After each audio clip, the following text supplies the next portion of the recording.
겸손과 기도. 천미예수님, 성모님은 우리를 너무나 사랑하시기 때문에 당신 사랑하는 자녀들을 위해서 때로는 직접 나타나셔서 그걸 현시라고 하죠. 예. 그리고는 메시지를 전해주시곤 하셨어요. 교회의 어머니로 맡겨졌기 때문에 교회를 끊임없이 사랑해야 되고, 또 교회를 넘어서서 교회를 통해서 우리에게 다가올 모든 자녀들에게 해당하는 중요한 메시지가 있을 때는 직접 당신이 그런 비밀을 맡기기도 하셨죠. 1차적으로 그런 예언들의 효과적인 면은 우리 형제님이 말씀하신 것처럼 들으면 사람들이 궁금해 한다는 겁니다. 그리고 그런 내용들이 때로는 이렇게 좀 뭐랄까 우리를 자극적으로 만들어주죠. 그래서 우리의 이런 영혼들을 환기시킵니다. 아, 그냥 사는 게 전부가 아니겠구나. 뭔가에 준비되어 있어야겠구나. 여기까지는 긍정적입니다. 조심해야 될 부분이 있어요. 예. 이제 그런 메시지를 바탕으로 사람들의 마음을 사로잡아서 자신들이 원하는 걸 하려는 사람들이 개입되기 시작합니다. 그런 메시지의 순수성이 상쇄되고 이제 사람들을 겁을 집어먹게 하려는 사람들이 생겨나게 됩니다. 옛날에 교회의 모습이 그랬거든요. 뭐 안 하면 지옥 간다. 뭐 안 하면 지옥 간다. 주일 빠지면 지옥 간다. 뭐 금육제 안 지키면, 공복제 안 지키면 뭐 하니까 신자들이 덜덜덜덜 떨면서 신앙생활을 했어요. 예. 요즘은 뭐 그 덕에 그 덕인지 그 탓인지 몰라도 뭐 아무 겁도 안 내죠. 예. 심지어는 하느님이 있는지 없는지 아무 상관없이 살아갑니다. 그죠? 그래요. 그래서 그런 예언들의 긍정적인 측면이라면 신자들에게 신앙적인 내용들을 환기시킨다는 데 도움을 주지만, 다른 한편으로는 그런 두려움의 요소를 활용하려는 수많은 뒤통수 치는 사람들이 실존한다는 것, 예. 그리고 그런 사람들이 말을 자꾸 덧붙이고 만들어냅니다. 쓸데없는 것들을. 그래야 사람들이 계속 꾸준하게 호기심을 가지고 자기들의 말들에 귀를 기울일 테니까요. 그런 일들이 어디서 자주 일어났냐면 성령기도회에서 그런 일들이 자주 일어나곤 합니다. 자기들이 마치 위로부터 거룩한 영을 받아서 못 보는 걸 볼 수 있고 못하는 일을 할 수 있다는 식으로 사람들의 환심을 사려고 애를 쓰는 거죠. 그래서 1차적으로 제가 드리고 싶은 말은, 건전한 신앙 안에 머무르는 것이 가장 아름답습니다. 그리고 그런 메시지들은 안 듣는다고 해서 우리에게 해가 미치지는 않아요. 왜? 우리는 이미 신앙 안에서 건전하게 알아야 할 것들을 충분히 가지고 있기 때문이죠. 그렇기 때문에 될 수 있으면 그런 소식들이 들려올 때, 뭐 저야 들려와도 그러려니 하고 제 갈 길 가지만, 사람들 중에는 맞나? 진짜가? 오야노? 하는 사람들이 생겨나니까 그런 마음의 동요가 일어나지 않도록 이 기틀을 잘 세우는 게 필요합니다. 오늘의 이 성경 강의가 상당한 도움을 주리라고 생각을 해요. 그러면 파티마의 세 번째 비밀은 도대체 무엇이었느냐? 라친거 추기경님, 베네딕토 16세가 알고 계셨죠. 그건 바로 요한 바오로 2세 교황님의 이 살인, 시도, 그것과 연계된 것이었습니다. 흰 옷을 입은 한 남자가 언덕배기를 올라가는데 수많은 사람들이 널브러져 있고 하는 그런 형태인데, 헌데 1차적으로는 요한 바오로 2세 교황님의 암살 시도와 연계된 계시였지만, 또 동시에 그것을 확장해서 볼 때는 오늘날 교회의 모습이기도 한 거예요. 예. 오늘날 교회의 모습을 한번 보세요. 불과 얼마 전만 해도 교회는 초전에서 여전히 물론 뭐 가톨릭 교회다 하면 조금은 알아주긴 하지만서도 이미 저 도심지나 이 세상 사람들의 시선에서 가톨릭 교회의 이미지는 많이 실추되고 있습니다. 특히나 미국 같은 데에서는 아동 성추행과 연관해서 어마어마한 비용에 막대한 손해를 물어내면서 이미지가 완전히 개판이 되어버렸죠. 우리도 머지않았다고 생각해요. 아니, 벌써 시작됐다고 생각합니다. 네. 수많은 사람들이 지금 우리 초전에서는 그래도 어르신들이 많이 계시니까 옛날에 그 신부님들의 위엄과 존경 이런 것들을 떠올리면서 아직까지는 사제에게 합당한 존경을 내비치고 있지만 사실 안타까운 모습들이 많죠. 예. 존경받아서 마땅한 모습으로 살려고 애를 써도 모자랄 판에 그러지 않은 모습들이 자꾸 빚어지니까 교회가 이 전반적으로 이 피폐해지고 있습니다. 그래서 저는 파티마의 제3의 비밀은 한편으로는 벌써 드러났지만 교황님에 대한 암살 시도로 드러났겠지만 여전히 계속되고 있는 진행 중인 과정에 있다고 저는 생각을 해요. 근데 그렇다고 해서 그러면 뭐 어떤 행동 양식과 방식 말씀하신 것처럼 초를 켜놓고 뭐 몇 시에 정해서 기도하고 뭐 이런 것으로 무슨 뭐 예방을 할 수 있는 어떤 성격의 것인가, 거기에는 매달리지 않았으면 좋겠습니다. 좀 우리는 신앙생활을 신앙의 핵심을 꼭 쥐고 편안하게 갈 수 있도록, 내비게이션에 왜 목적지를 딱 찍으면 1번 길도 가르쳐주고 2번 길도 가르쳐주고 3번 길도 가르쳐주잖아요. 그런데 이제 제가 앞서 말했던 그런 비밀들을 쥐고 사람들을 흔들려는 사람은 곧잘 특정 행동 양식을 가르쳐줘서 절대로 그것을 어긋나지 않도록 사람들을 이 노예화시키는데 혈안이 되어 있습니다. 조심하십시오. 근데 이게 오늘날의 특징이 아니고 옛날에도 그런 비슷한 것들이 있었어요. 행운의 편지 들어보셨죠? 행운의 편지. 이 편지는 영국 어디에서 시작된 편지로서 결론은 이거야. 이 편지를 7통 이상 딴 사람한테 보내라. 그거하고 비슷한 성격이에요. 한국은 그래도 이 신앙적인 것 가지고 장난치는 사람은 드물긴 한데, 장난칠 때는 작정하고 사기를 칠 작정으로 작정을 하는 사람들이 많죠. 그래서 이단들이 좀 있긴 하지만 남미에서는 그런 종류의 메시지들이 수두룩하게 나옵니다. 젊은이들이 그 동네 자체가 천주교 동네니까 교회적인 요소가 먹힌다는 것을 알고 이런 메시지 있잖아요. 이쁜 메시지에다가 어떤 메시지 하나 딱 적어가지고 이 메시지를 적어도 3명 이상에게 전달하세요. 뭐 또 받은 사람들은 아멘이라고 응답하세요. 이런 식으로 하는데 한국에서도 슬슬 그게 시작되고 있어요. 카카오톡 메시지로.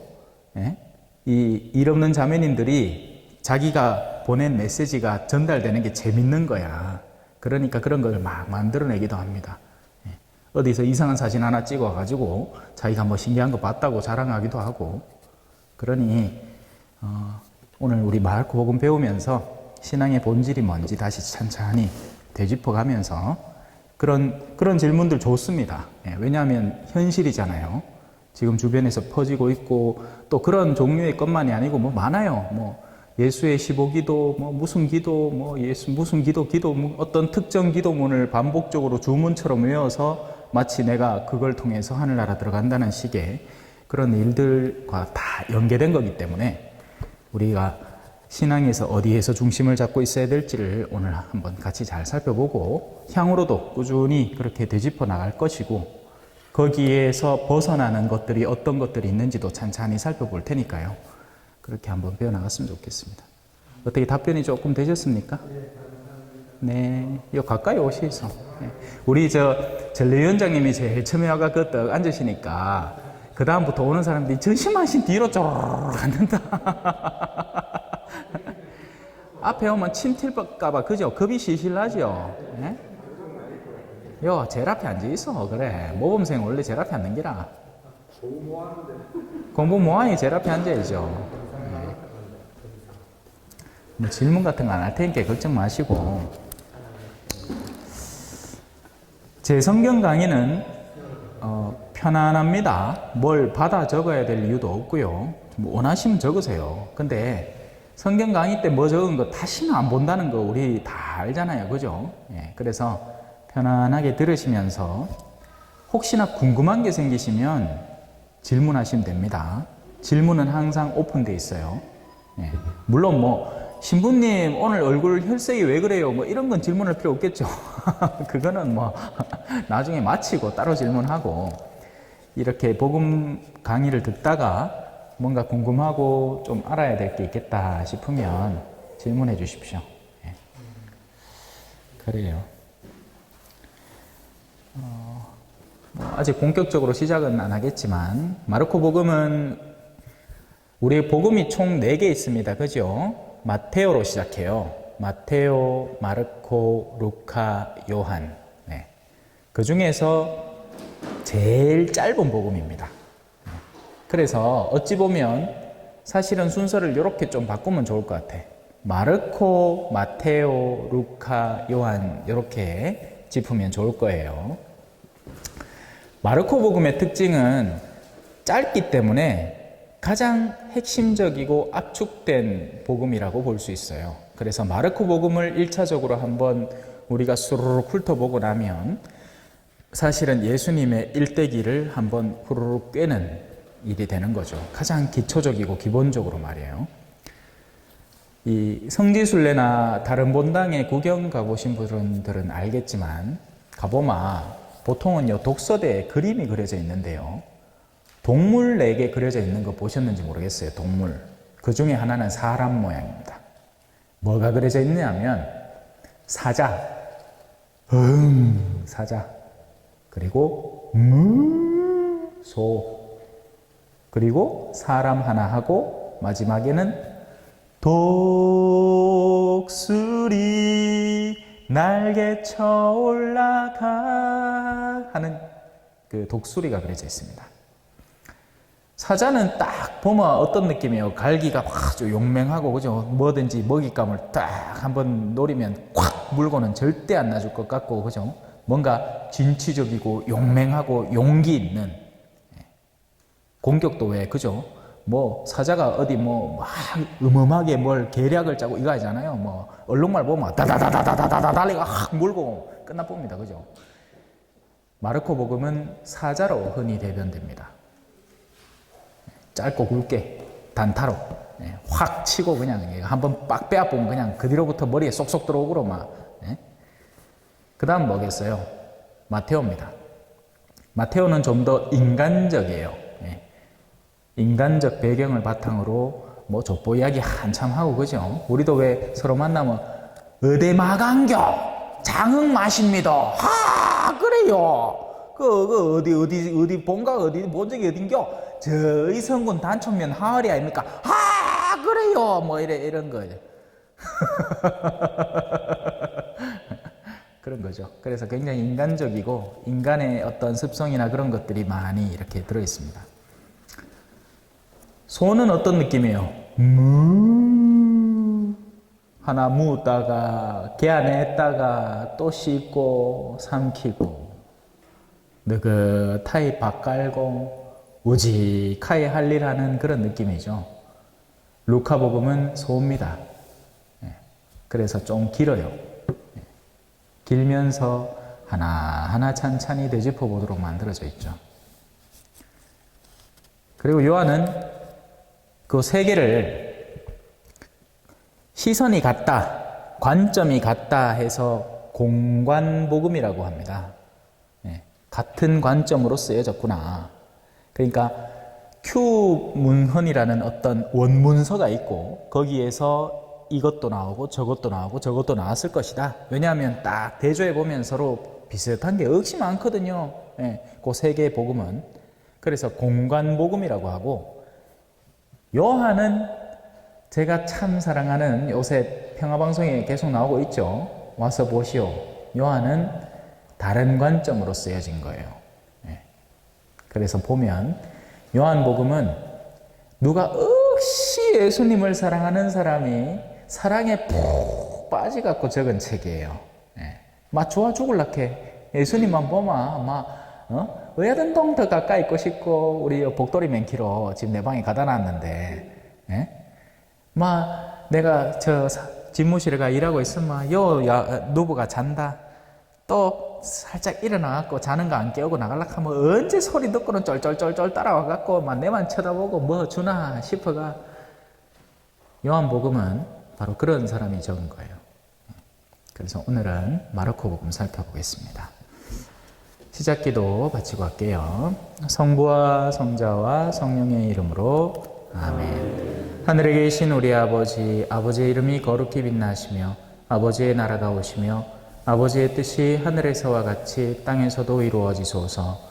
오늘 저희에게 일용할 양식을 주시고 저희에게 잘못한 일을 저희가 용서하오니 저희 죄를 용서하시고 저희를 유혹에 빠지지 않게 하시고 악에서 구하소서.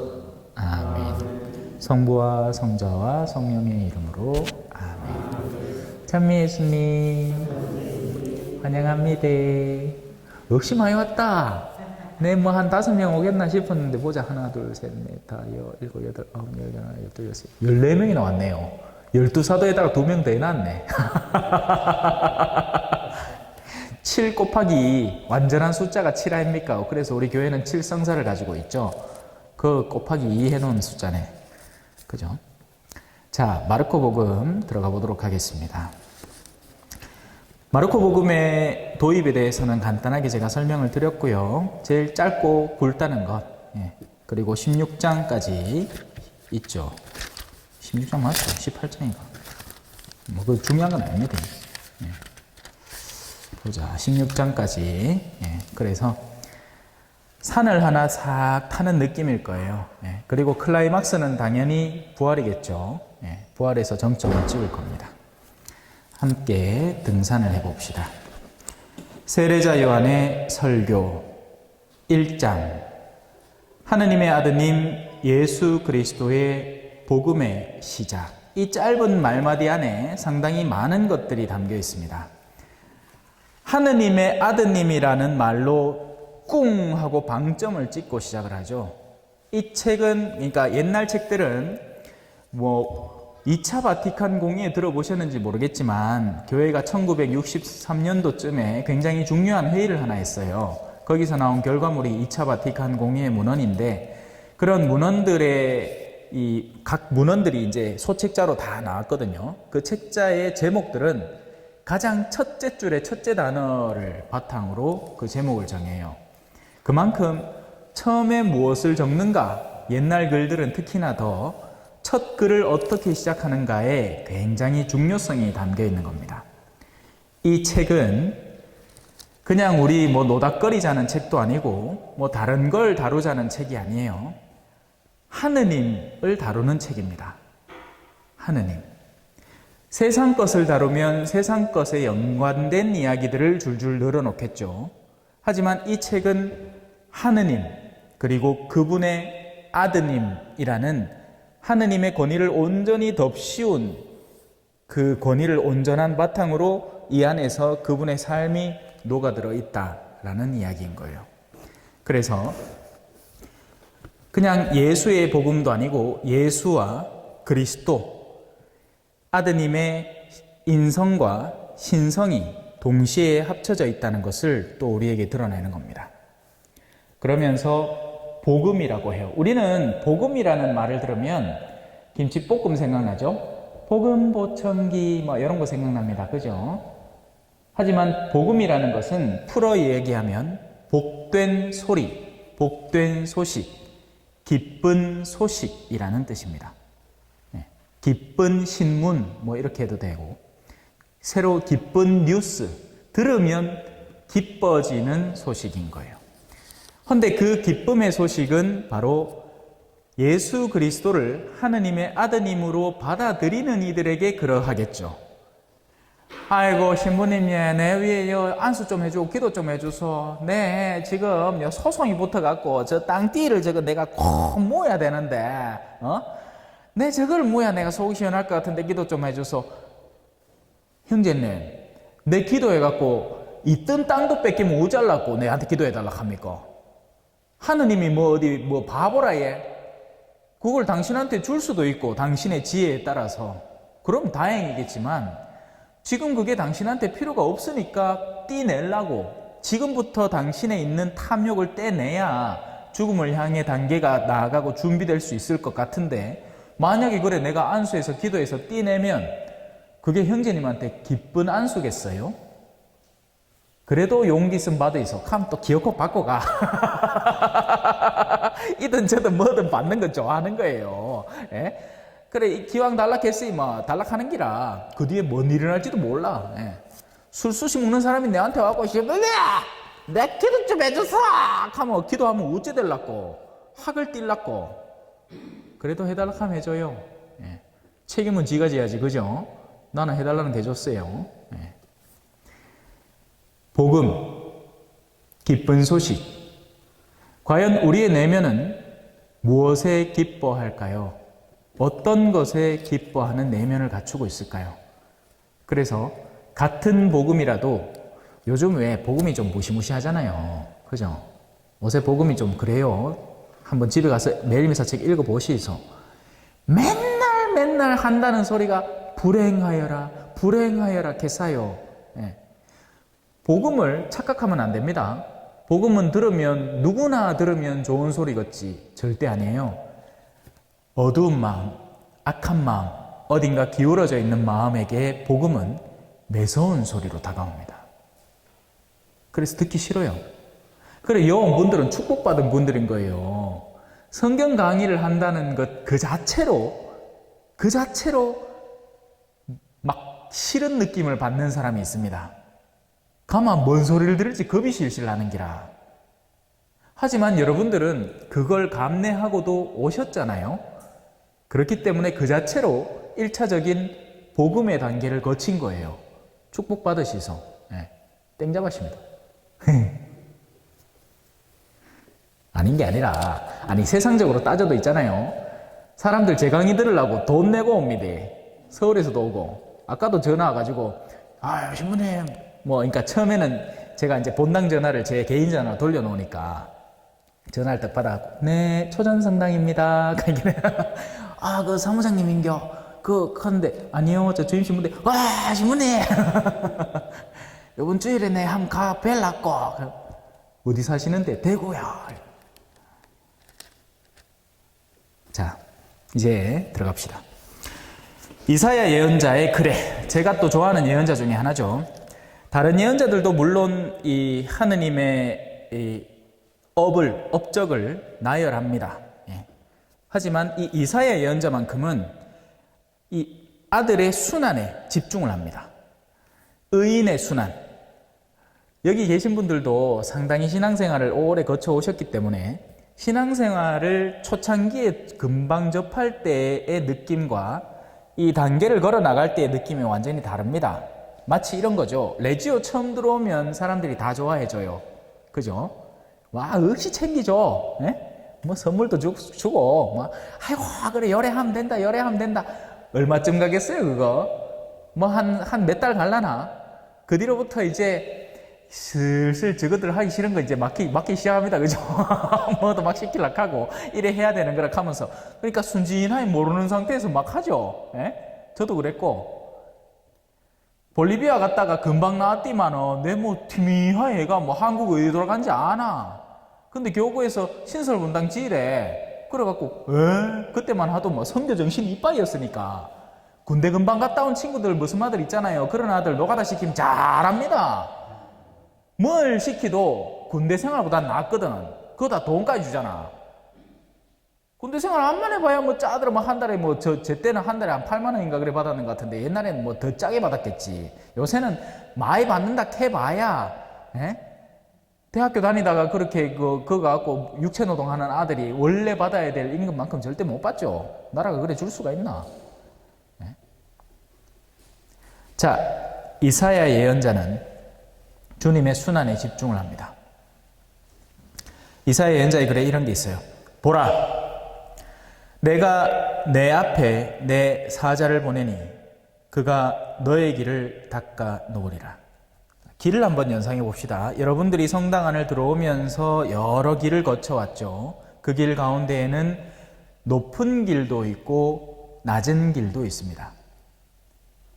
우리 군대에서 나라시 한다 해요. 나라시. 평탄화 작업. 그러면 나라시를 하면 왜 하느냐? 높은 데를 깎아. 그리고 그 깎은 걸 낮은 데에 집어넣어가 탕탕탕탕 메꿉니다. 저 부활이 집도 얼마 전에 나라시하고 시멘트 부어놨어요. 나라시를 해야 돼. 안 가면 높고 낮고가 지 멋대로거든요. 그러면 시멘트를 부으면 낮은 데로 다 흘러뿌. 높은 데는 시멘트가 안 가고. 그러면 안 돼요. 그죠? 그렇기 때문에 나라시를 잘해야 됩니다. 이런 말 해도 되나 모르겠다. 뭐 우리 본당 뭐 성경 강의인께 그죠? 예. 마음에도 평탄화 작업이 필요합니다. 마음은 굉장히 다채로운 성격을 지니고 있습니다. 가장 쉽게 알 수 있는 마음들은 이런 마음들이에요. 교만, 자기 비하, 겸손이 아니고 여러분 겸손이 아니에요. 겸손은요 편편한 길이에요. 그래서 겸손한 마음은 하느님이 일시키기에 제일 좋습니다. 문제는 두 가지입니다. 높아요. 내가 누군 줄 알고 나를 엿닥으로 대해? 이런 마음 있잖아. 이런 마음. 어디 가고 뭐 대접받으면 섭섭하다 하면 나를 이런 것밖에 안 해준다 하면서 제가 이번에 가정 방문을 좀 댕겼잖아요. 사람들이 참 다채롭게 삽디다.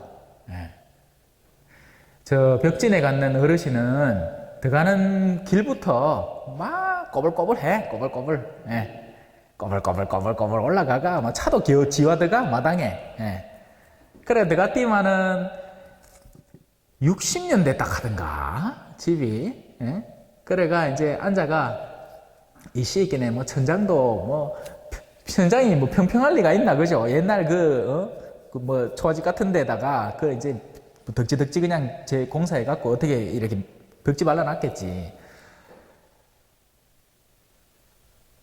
이제 그런 데도 가고 또 다른 집에 가 있기네. 어이구 뭐 들어가는 집 길부터 막 완전히 이거는 골프장.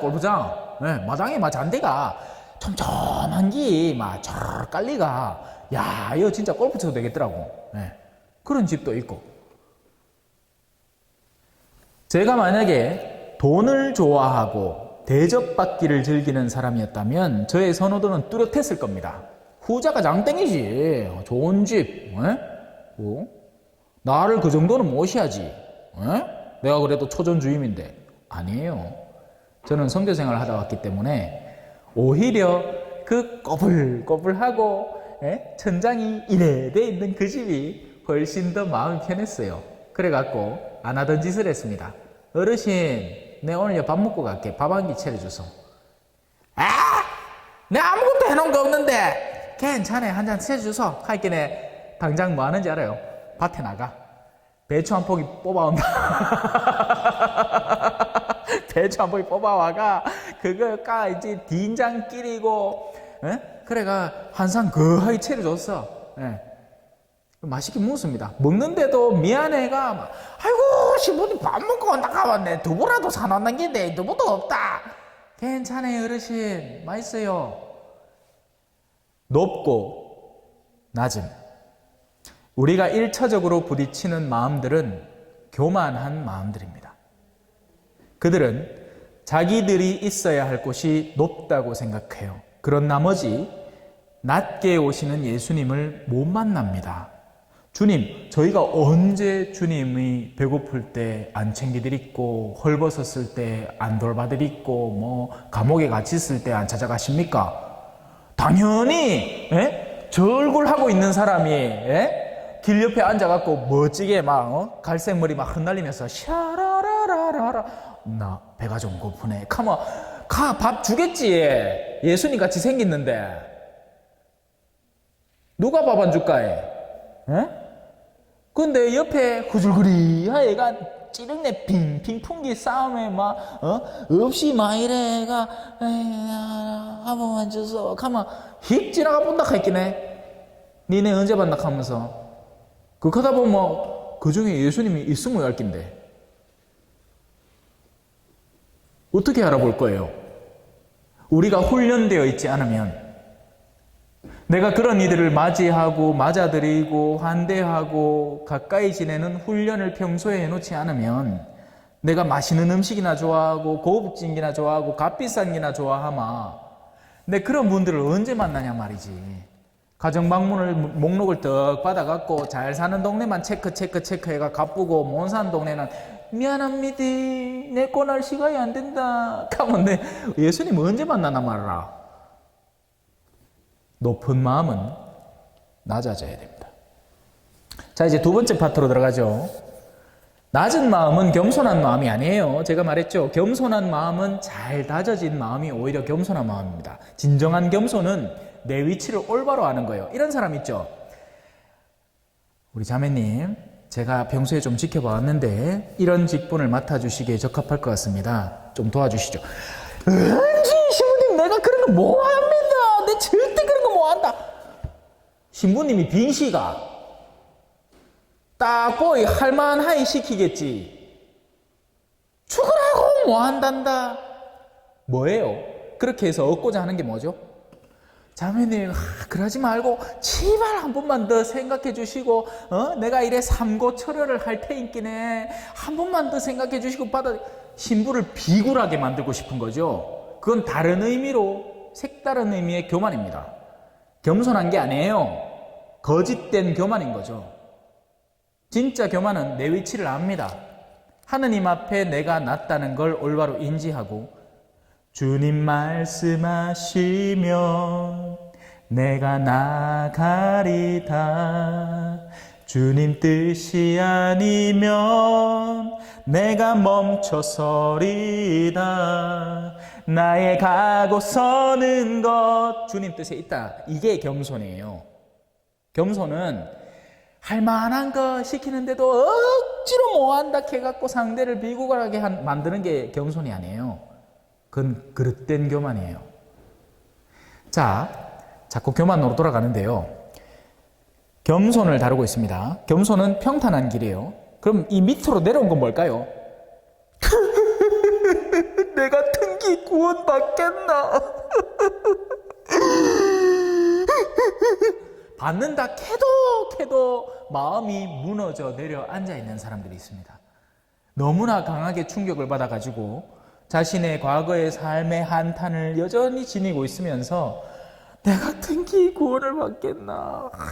내 일에 살아가 되나? 와 자꾸 집에서는 시끄러운 일이 생기고 내 주변에서는 이런 사람들이 꼬여들고 내 삶은 왜 이러노? 하는 그런 마음들이 낮아진 마음이에요. 그런 마음들에는 도움이 필요합니다. 괜찮아요. 할 수 있어요. 걱정하지 마세요. 그대여 아무 걱정하지 말아요. 우리 함께 노래합시다. 같이 가자고. 함께 가자 우리 길을 사랑 속에 형제 모아. 초대해 줘야 됩니다. 괜찮다고. 아이고 우리 자매요. 그래 철없을 때 그래 낙태했는 거 괜찮다. 이제 다시 신앙생활 시작해 보이시다. 아이고 그래 저질러 넣은 일이 많죠.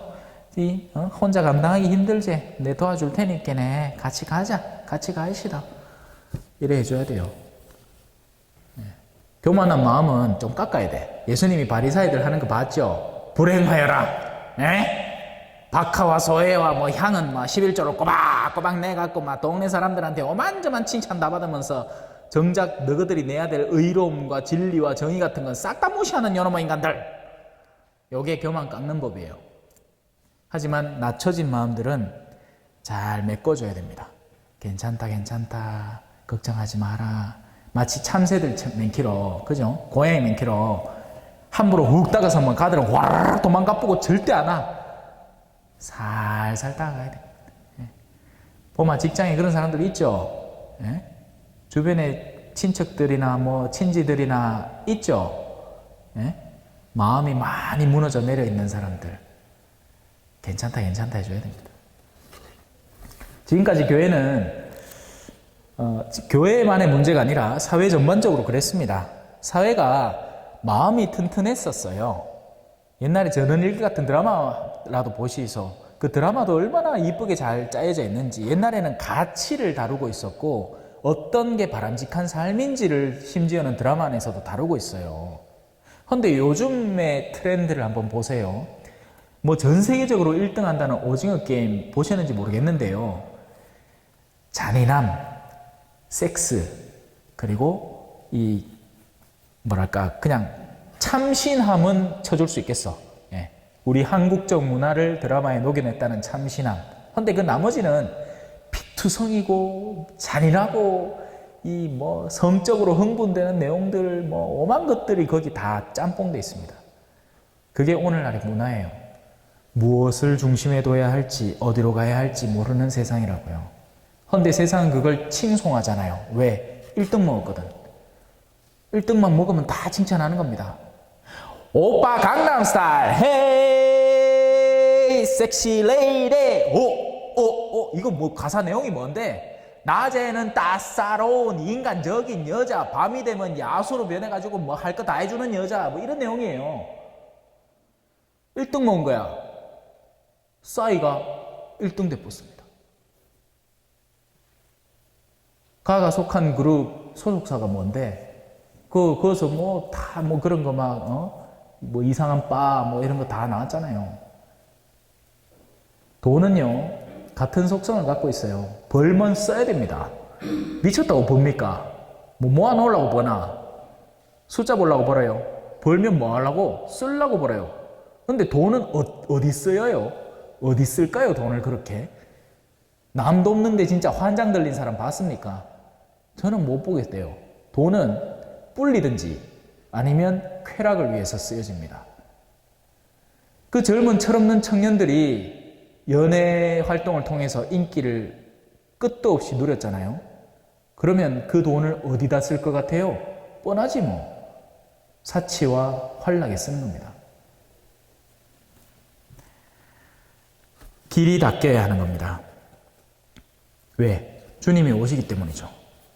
근데 이 주님의 도래는요, 지금 이 성경이 언제 쓰여진 책이에요?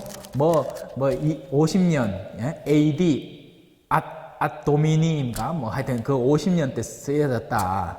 뭐 그런 건 상관없고, 하여튼 2000년 묵은 책이야. 2000년 묵은 책. 근데도, 그때도 예수님을 받아들여야 했고, 그리고 지금 우리가 읽고 있는 건 이사야 예언서의 책이잖아요. 주님 오시기 훨씬 전의 책이에요. 그때도 주님을 기다려야 했던 겁니다. 인간은 그래서 자신의 탄생과 죽음 사이에 초월성을 향해서 나아가면서 하느님의 손길을 붙들어야 하는 존재로 태어나는 거죠. 그래서 이 초월성을 쥐지 않는 존재는 자신의 인간적 한계에 머물러 있는 겁니다. 제가 성경 강의를 매번 하면서 자주 가르친 내용인데요. 성경에 짐승들이 나오는 거 보셨죠? 짐승들, 뭐 길짐승, 날짐승 이런 거 많이 들어보셨을 겁니다. 하느님을 모르는 인간을 성경은 짐승이라 표현하는 겁니다.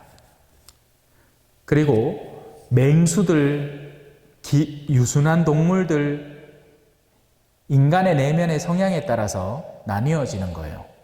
사람이 왜 용맹한 사람도 있고, 그죠? 장수 같은 사람도 있고, 이순신 같은 사람도 있고, 또 유순한 학자들, 막 성리학 그런 거 배우고 이런 사람들도 있잖아요. 그런 사람들이 집짐승이고, 그런 용맹한 사람들이 이 길짐승이고 그런 거예요. 예수님이 광야에 머무를 때 짐승들이 와서 도왔다고 했죠. 그 말이 무슨 뜻일 것 같아요? 뭐 우리 복돌이가 지물 육포 하나 들고 반쯤 뜯어먹고 나머지 하고 물었고 그래 줄까요? 물론 그랬을 수도 있겠지만 성경은 심지어 하느님을 알지 못하는 이들도 하느님의 외아들의 순환 앞에서 그를 돕고 있었다는 얘기를 우리에게 전하기도 하는 겁니다.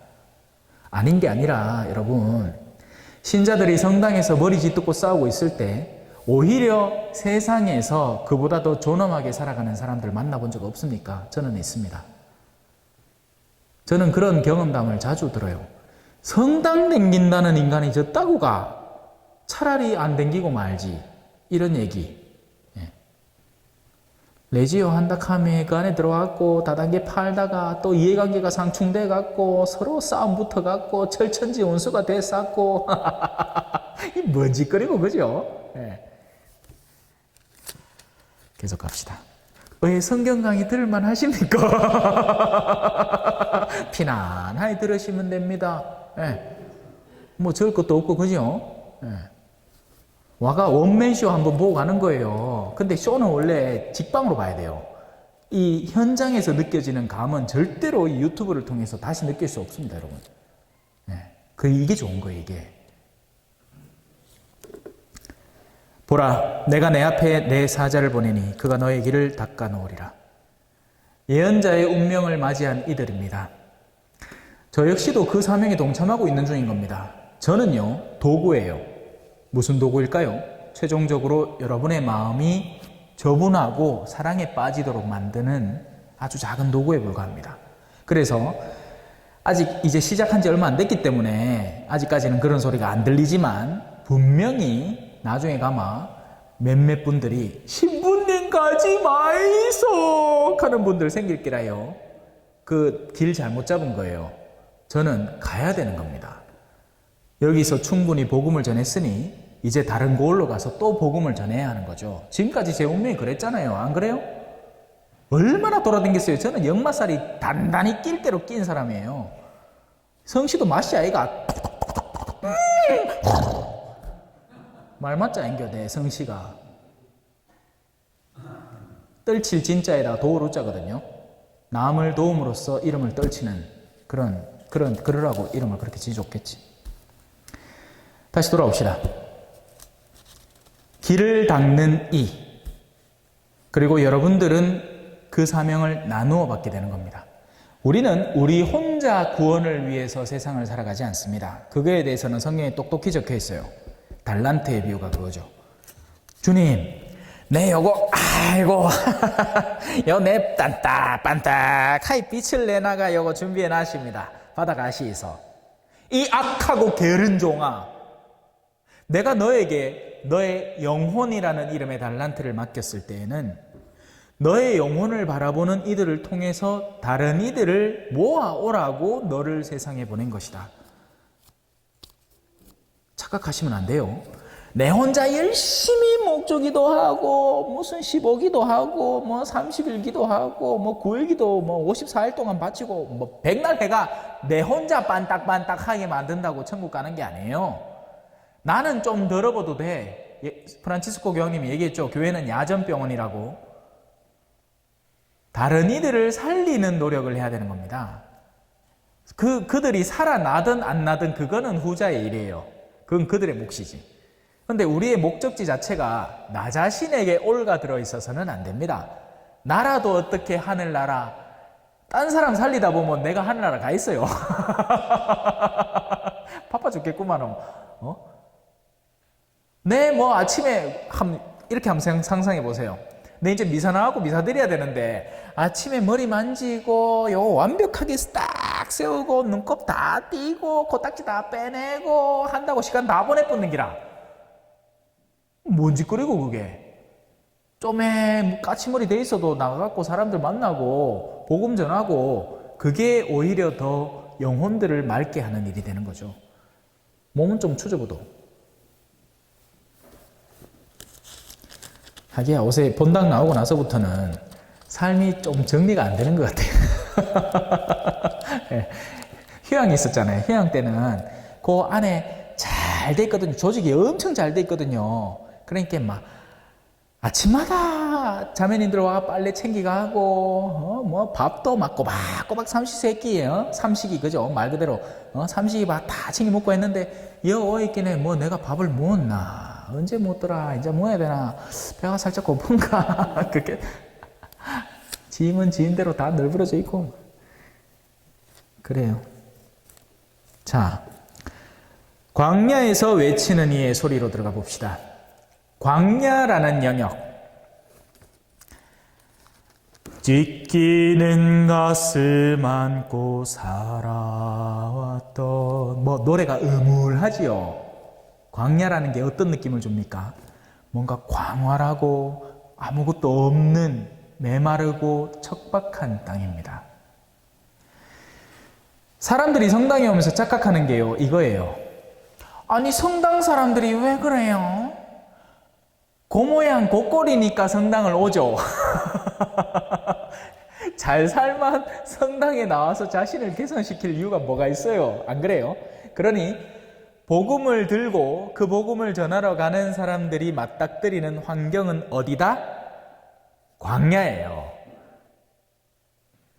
천주교 지바이라고 시집을 갔더만은 이름만 천주교 지바이고 남편은 냉담을 60년 동안이나 하고 있고 내 혼자 뒤늦게 열성이 나갔고 레지오도 가고 하락하는데 이놈의 남정네는 한 번 도와주지를 안 하고 한 번도 차를 안 태워주고 내 혼자 미친 듯이 댕기는데 광야라, 광야.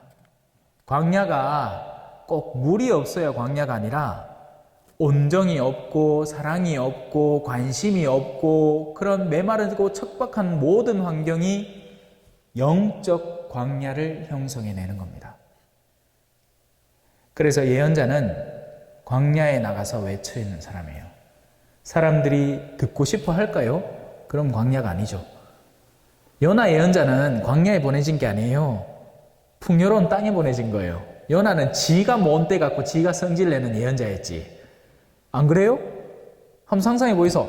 니네베가 왔고 예를 들어 내가 초전에 왔고 천미사 딱 드리는데 여러분 회개하십시오 했는데 그날로부터 남자들이 전신만신 술을 다 끊어보고 다방도 끊고 휴게실도 끊고 저 두바이 노래방도 끊고 확 바퀴 부숴. 그러고 자매님들은 서로 비방 안 하고 중상 안 하고 뒷담 안 하고 험담 안 하고 막 전신만신 막 남편한테 순종하고 남편은 아내를 사랑하고 땡 잡은 거 아닙니까 이거? 하지만 그래 안 되죠. 그래 되면 좋다는 얘기지. 그래 되면 얼마나 좋을까? 얼마나 좋을까? 본당 신부하고 신자들이 그래 손을 잡고 걸어갈 수 있으면 얼마나 좋겠습니까? 하지만 예언자가 파견되는 곳은 어디다? 광야입니다. 몇 번을 반복해서 이야기해도 똑같은 오류를 저지르고 돌아오는 신자들을 맞닥뜨려야 하는 광야예요. 그러지 마라 해도 코앞에서 비웃어버리는 광야입니다.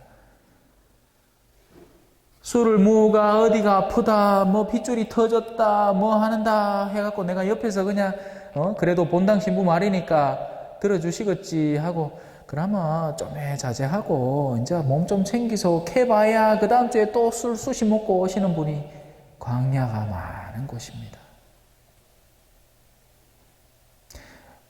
제가 볼리비아를 그리워하는 이유 중에 하나는요, 그 동네에는요 신부님의 말이 굉장히 파워가 있었어요.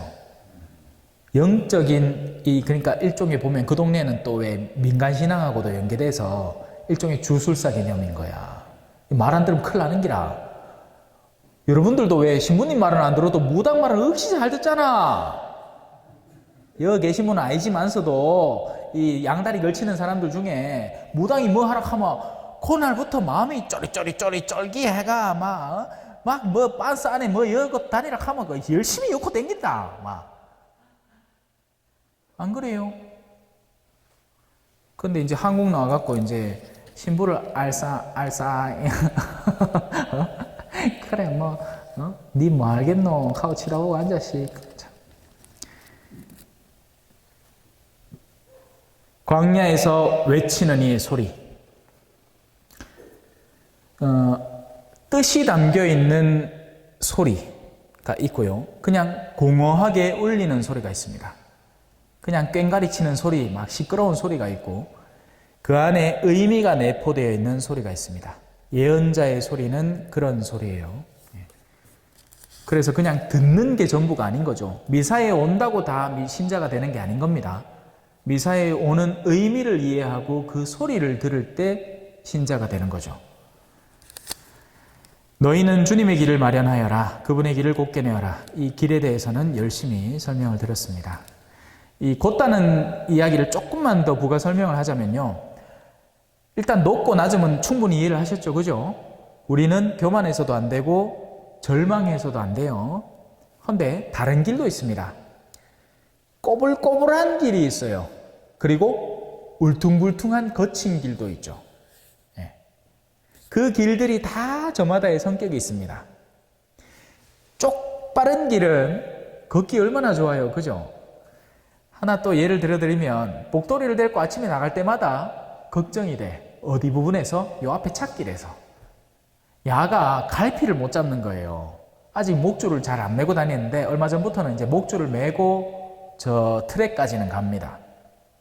왜냐하면 그 사이에 야가 뭘 할지 모르는 거예요. 차에 튕길지 가다가 쓰레기통 만나면 그 코를 한참 쳐박고 안 따라오는 기라. 그렇게 하면 또 나도 어린데 길도 잊어보겠지. 하지만 고든 길로 가는 순간부터 우리는 마치 고속도로 탄 차량 마냥 오르르 달려가는 겁니다. 신앙의 길은요, 우리가 왜 성당에 나와야 하느냐 하면요, 성당 안에서 우리에게 선물되는 길이 일종의 아스팔트 고속도로이기 때문이에요. 물론 밖에서도 길을 배울 수 있습니다. 부딪혀 가면서요. 일로 갔다가 이거 아니구나, 절로 갔다가 저거 아니구나. 하지만 성당 안에서는 우리를 이끌어주는 지도자를 잘 만나고 우리가 가야 하는 환경을 잘 만났을 때는 이 완전 고속도로, 뚫린 고속도로, 아우토반을 달리는 차하고 똑같은 거예요. 네. 그게 고든 길입니다. 자, 여튼 넘어갑시다 이제. 하고 기록된 대로 세례자 요한이 나타났습니다. 광야에서 상징적으로 이 사람은, 이 예언자는 이 다른 예언서들을 읽어봐도 그렇지만 말로 백날 죽겠는 것보다 딱 삶으로 한번 딱 보여주는 게 더 절체절명의 어떤 느낌을 팍 줍니다. 예. 저도 제가 보자 때 했던 강론이 지금 하는 강론하고 내용상으로 크게 다르지 않아요. 문제는 뭐가 차이일까요? 그 보자 이후로 지금까지의 시간 동안 제가 겪은 수많은 경험들이 이제는 강론 속에 녹아들기 시작하는 거죠. 옛날에도 저는 예수님을 사랑하라고 가르쳤어요. 하지만 이제는 예수님을 사랑한다는 의미가 그냥 허울 좋게 보자신부로서 그 보자신부들이 가는 본당이 큰 본당이잖아요. 제가 있던 본당이 범어성당, 이름만 들어도 막 어마어마하죠. 범어성당, 고산성당이었거든요. 거기서 보자신부로 삶아 전신만신 다 준비되어 있습니다. 네. 그 주일학교 좀만 돌봐주면 돼. 그때 예수님을 사랑합시다 하고 얘기하는 거하고 지금 예수님을 사랑합시다 라고 얘기하는 거에는 그동안에 제가 볼리비아에서 겪은 실질적인 사람들과의 만남과 그들에게서 겪은 뒤통수와 또 뭐 제가 교구청 안에서 바라본 일, 대리구청 안에서 바라본 일, 휴양을 겪으면서 거기에 있는 원로 신부님들하고 젊은 신부님들을 보면서 겪은 일들 다 축약되어 있는 겁니다. 하느님은 저한테 단기 숙성교육을 시킨 거죠. 속성교육을. 네. 그래, 한번 보라고. 인간의 군상과 현실을 보라고. 그럼에도 불구하고 희망은 사라지지 않고 복음은 전해져야 하는 거라고. 그러니 너는 꾸준히 하고 성실하게 내 뒤를 따라오라고 우리에게 이끌고 가르치는 겁니다. 그러니 이제 말의 무게감이 달라지는 거죠. 똑같은 이야기를 하더라도 생자, 초자, 보자신부님, 그때는 또 그때 나름대로 순수함이 있습니다. 얼마나 마음이 맑은 동 몰라. 예. 맑은 호수처럼 아무도 돌을 던지지 않은 거예요. 그러있긴 그는 또 그대로 맑은 대로 좋아요. 예. 보자신부님 만나면 무조건 새신부님 특히 만나면 무조건 가갖고 안수해달라 카이세. 왜냐하면 축복을 그냥 그대로 쪽 빨아 당길 거거든 여러분들이. 예? 내같이 이래 느들느들해진 신부한테는 안수달라 하지 말고. 예? 농담이에요. 자, 세례자 요한은 자신의 실제 삶을 예언서에 나타나 있는 모습을 그대로 담아내기 시작합니다. 뭐요? 실제 광야에서 살아요. 그 물 없고 먹을 것도 없고 척박한 환경에서. 그리고 죄의 용서를 위한 회개의 세례를 선포합니다. 지금 우리가 받는 세례는요, 몇 가지가 섞여 있습니다. 하지만 세례의 원칙은 가장 기초적인 죄를 걷어내는 정화의 세례예요. 제가 세례를 줄 때마다 가르치는 게 있는데요. 물에는 세 가지 의미가 있습니다. 첫째,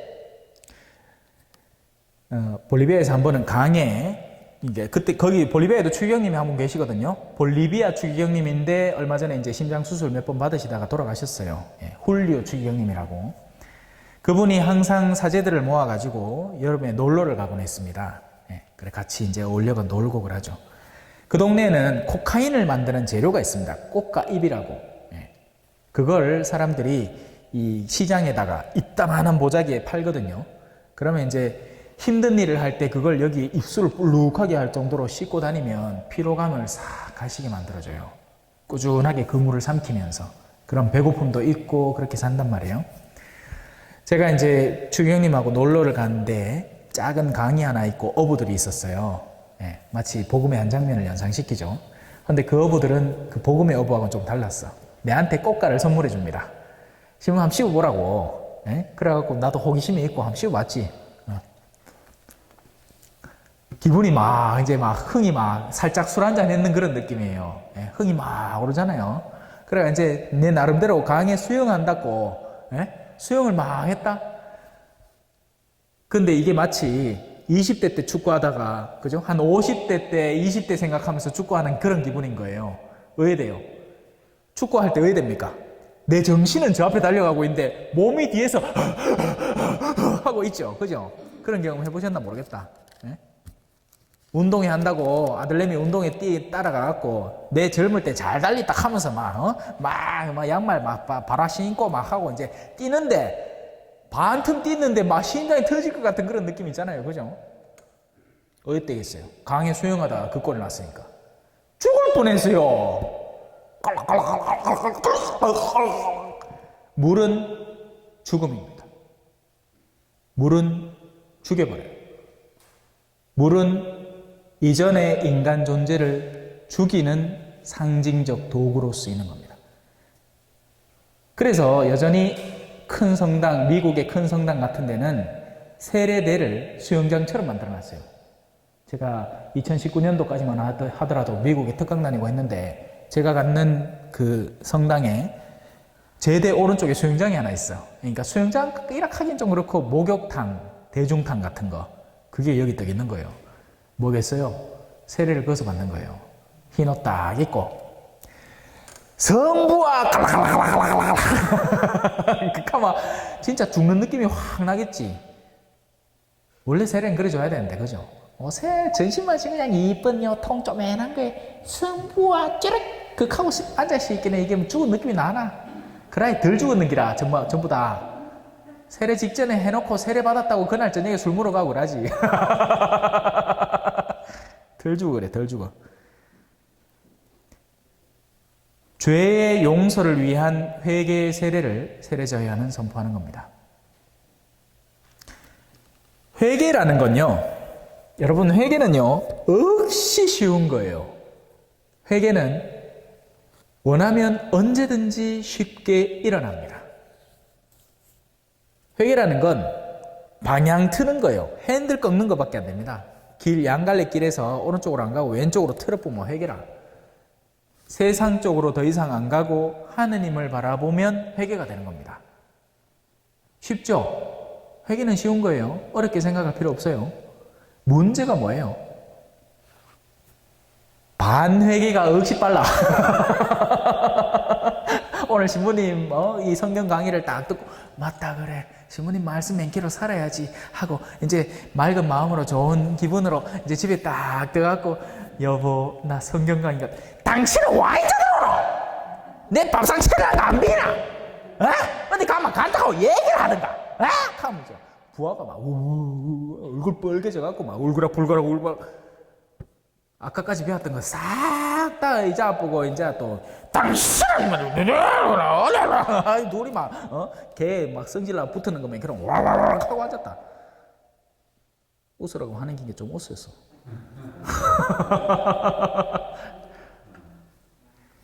회개는 쉽고 빠릅니다.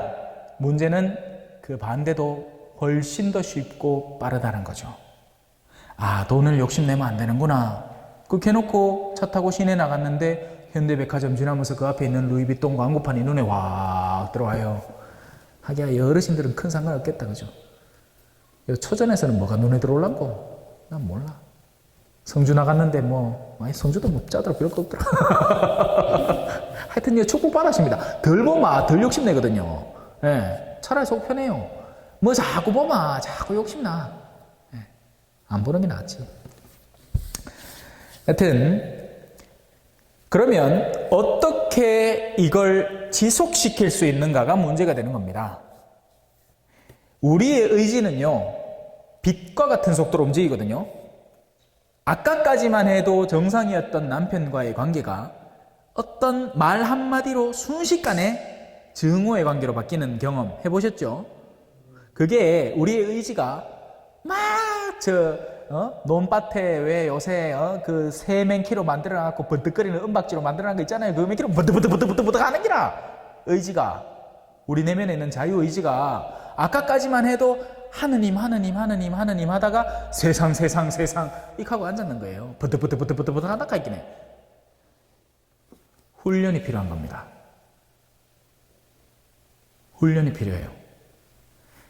저는 아침마다 싸워요. 뭘로 싸우느냐면 운동을 나가기 싫다는 내 의지에 반해서 운동을 나가야 한다는 의지를 세우는 그 아침마다의 시간들이 누적되고 쌓여오고 있습니다. 처음에 든 마음은 돌이키기가 어렵니까? 운동하러 가야지 했는데 에이씨 오늘 나가지 말자, 이게 쉽겠지만 그게 일주일이 되고 한 달이 되고 오랜 시간이 지속이 되면 그냥 나가요. 일단 성당도 그런 거예요. 발바닥 신자가 그래서 중요한 겁니다. 어디 갈 데 없으면 성당 오는 기라. 딴 거 할 일 없으면. 그게 좋은 거죠. 바로 거기에서 훈련이 되는 겁니다. 애들이 성당 가기 싫다 하죠. 그래도 그 싣고 와야 돼요.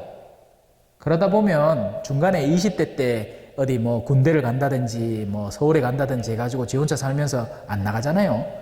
근데 어릴 때 그렇게 발바닥으로 왔던 경험이 쌓인 친구하고 생판 아무것도 없는 친구하고 완전히 다릅니다. 나중엔 돌아와요. 조그만 계기로. 신부님이 조금만 신경 써주면 그 동네 신부님이 처음 보는 친구인데 그래 이제 성당 나온나 하마 온다 카있긴 해. 요한은 낙타털옷을 입고 허리에 가죽띠를 둘렀으며 메뚜기와 들꿀을 먹고 살았다. 거칠고 힘든 것을 스스로 선택해서 자신의 의지를 다지는 거죠. 우리도 쉽고 편하게 살고 싶은 세상이잖아요. 하지만 의지적으로 거칠고 힘든 것을 선택을 자꾸 하는 훈련을 하면요, 의지가 훈련이 됩니다. 미사 때 제가 지난번에도 미사 중에 한번 넌지시 말했죠. 기도서나 해보라고. 이게 쉬운 것 같아도요, 훈련이 됩니다. 왜? 어색하거든. 뻘쭘하거든요. 앞자리에 앉으신 것도요, 일종의 훈련이 되는 겁니다. 뒷자리에 앉으면 편하거든요. 시선을 피할 수 있다고 생각하면 사실 뒤가 더 잘 비요. 우리 알비노는 지금 제 바로 직방업입니다, 지금. 옷도 그래, 뭐 형광색 옷 딱 입어가 잘 보도록 해놨네. 우리 마티아, 잘 빈다 카있긴 해. 오히려 앞을 덜 보지. 하지만 앞자리에 앉으면 왠지 뒤에 모든 주목을 받는 것 같은 느낌이 들면서 훈련이 되는 겁니다. 힘들고 싫은 일을 물론 하지 말아야 될 일을 하면 안 되겠지만 남을 위해서 도움이 되는 일 가운데 조금은 어색하고 힘들고 성가신 일에 몸담으면 담을수록 그게 도리어 우리에게 훈련이 되는 겁니다. 자, 그리고 이렇게 선포합니다.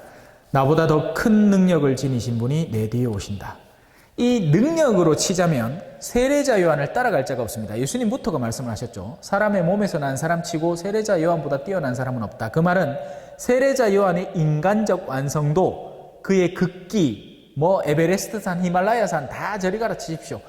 세례자 요한이 하루하루 견뎌내야 했던 내적 고뇌와 이 극기는 세상 그 어떤 누구도 따라잡을 수 없는 강력한 힘입니다.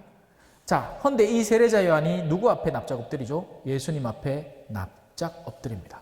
그리고 당신의 능력이 더 크다라고 표현을 하죠. 과연 무엇이 능력인가가 문제가 되는 겁니다. 마리아와 마르타 이야기 얼마 전에 복음에서 다루었습니다. 우리는 흔히 마르타 짱, 왜? 직접 일하는 사람, 부딪혀가면서 뭘 하는 사람, 손으로 뭘 자꾸 만들어내는 사람을 짱이라고 생각하는데 예수님은 마리아 짱, 마르타야, 마리아는 좋은 몫을 택했다. 그리고 그걸 안 빼앗길 거다. 무엇이 큰 능력인가? 이게 오늘 마지막 주제가 되겠네요. 사랑하는 게 큰 능력입니다.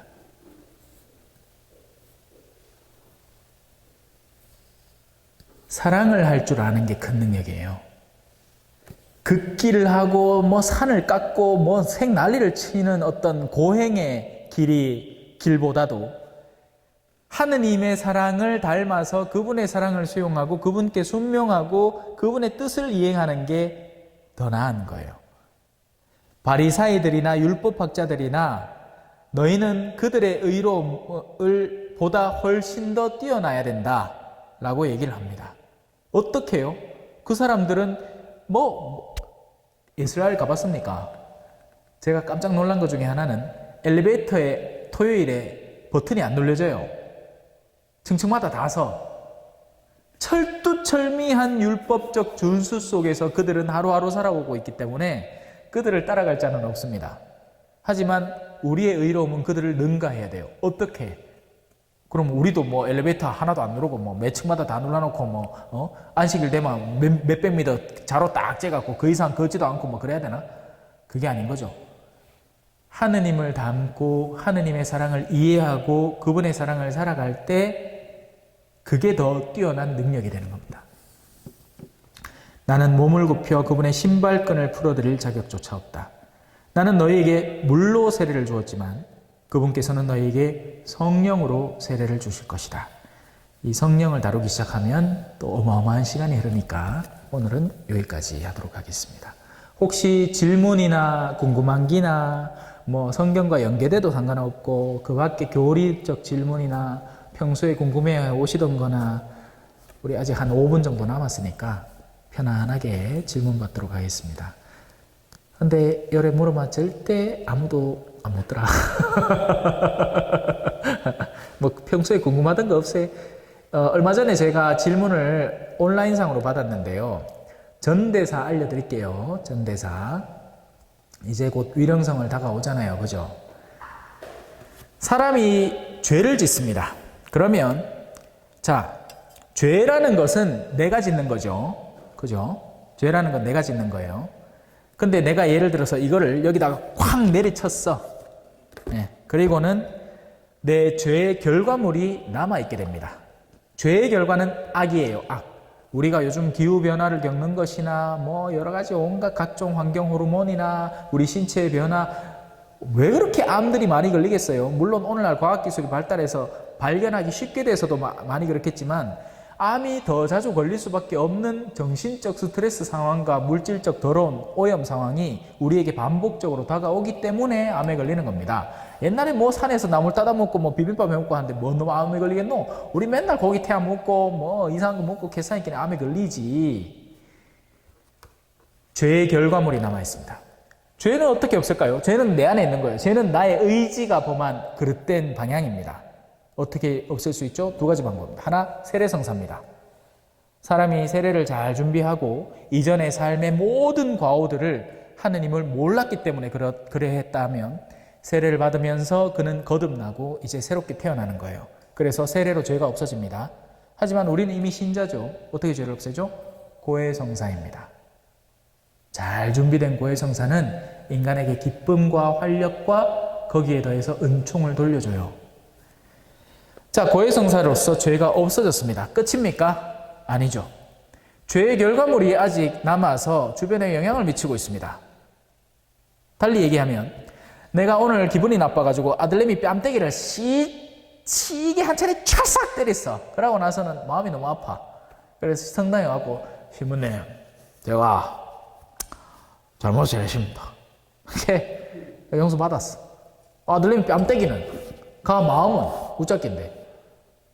그렇죠. 그래서 교회에서는 보속이라는 걸 줍니다. 보석이 아니고 보속. 속죄하라고. 기어 갚는 속죄를 하라고. 그런데 우리가 매번 저질러 놓은 죄를 다 찾아가서 다 메꿔 넣을 수 있느냐? 절대 불가능하겠죠. 절대 불가능합니다. 심지어 오늘 아침에 때린 아들내미의 뺨과 그의 심성에 끼친 악한 영향들을 조차도 다 못 메꿔요. 그래서 교회는 어떤 걸 하느냐? 대체제를 선물합니다. 기도해라. 하느님께 기도하고 하느님의 은총을 통해서 그들에게 기어 갚아지기를. 그런데 그럼에도 뭔가 찜찜함이 남죠. 그렇게 될까? 그래, 맞다. 그래, 안 된다. 그러니 교회에 나는 특별한 은총을 내릴 터이니 그 교회의 특별한 은총을 통해서 전대사라는 것을 받아라. 너희의 일상의 아주 작은 잠벌이 될 수 있고 너희가 연옥 안에서 이 여러 수련을 통해서 정화되어야 될 그런 부분들을 이 전대사의 은총을 통해서 일순간에 메꾸는 은총을 받아라. 그걸 선물해 줄게. 그 개념인 겁니다. 죄를 없앤다는 게 아니에요. 역사책이나 뭐 어떤 개신교 신자들이 가톨릭 욕하려고 일부러 면죄부라고 적었어요. 틀린 말이에요. 대사부입니다. 대사부. 죄를 없애는, 죄는 오직 성사를 통해서, 세례성사나 고해성사를 통해서, 전대사는 잠벌, 벌을 없애주는 겁니다. 이건 어떻게 받는데요? 때가 되면 교회가 맨날 우리한테 그 기회를 선물해줘요. 기본은 고해성사입니다. 고해성사 잘 봐야 돼요. 그냥 대충 그냥 고해소 안에 들어갔다 나왔다고 성사 본 게 아니고 준비를 잘 해가 봐야 됩니다.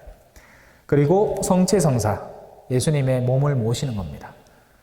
그리고 그때마다 정해지는 하나의 이 미션들이 있습니다. 예를 들어서 뭐 올해는 뭐 성김대건 200주년이니까 이 김대건 신부님의 뭐 출생지나 이런 데를 성지순례를 하고 방문을 하면 그걸로 전대사의 이 규정 중에 하나를 메꾸는 것이 된다. 하나를 메꾸는 거지 나머지는 똑같아요.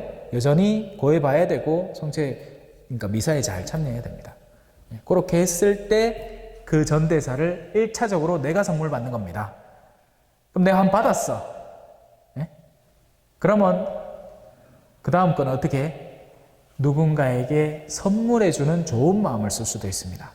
연옥 영혼들에게죠. 누구보다도 그걸 필요할 사람들. 그런데 여기에서 문제는요. 내가 교만하다는 거예요. 내가 이제 전대사 하나 한 장 받아놔고 내 이번에 또 성지순례 갔다 오면서 전대사 한 장 더 받아놔는 기라. 요건 누구 줄거 익하고 앉았는 기라. 마치 그게 직권양. 절대 그렇게 안 됩니다. 겸손하게 처신해야 돼요. 그리고 그 영혼이 그걸 받아들일지 안 받아들일 준비가 되어 있을지 아닐지 우리는 몰라요. 하느님은 물처럼 그 은총을 연옥 영혼들에게 쏟아주실 때 물론 1차적으로는 계획이 가겠지만 그가 여전히 높은 언덕이라서 그 물을 받아들일 준비가 안 돼 있으면 필요한 영혼에게 그 은총이 갑니다. 그래서 여러분들의 선조들이나 아버지, 어머니, 할머니, 할아버지, 뭐 친척 중에 필요할 만한 사람들 떠올리면서 지향을 두고 기도를 하세요. 하지만 겸손되게 하시면 됩니다. 그게 전대사라는 거예요. 1분 남았습니다.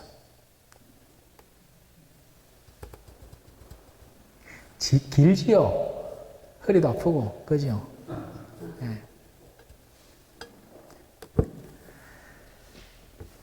자, 그러면 어떻게 잘 들으셨는지는 모르겠어요. 오늘은 그냥 맛배기였고 다음 주부터 이제 본격적으로 할 테니까요. 신청하실 분들은 이제 저 밖에 명단이 있으니까 이름하고 전화번호 남겨주시고 뭐 신청비는 천천히 내셔도 되고 뭐 돈 없다 하면 안 내도 됩니다. 뭐 그것 갖고 뭐 내가 뭐 1억 천금 벌자는 거 아니고 그래 갖고 뭐 혹시나 간식이나 좀 사드리고 근데 아직 코로나라고 그것도 좀 신경 쓰입니다. 그래 할 테니까네 뭐 없으면 안 내도 되고 걱정 마시소. 성부와 성자와 성령의 이름으로 아멘. 영광이 성부와 성자와 성령께 처음과 같이 이제와 항상 영원히 아멘. 성부와 성자와 성령의 이름으로 아멘. 감사합니다. 살피 가시소. 찬미 예수님, 겸손과 기도.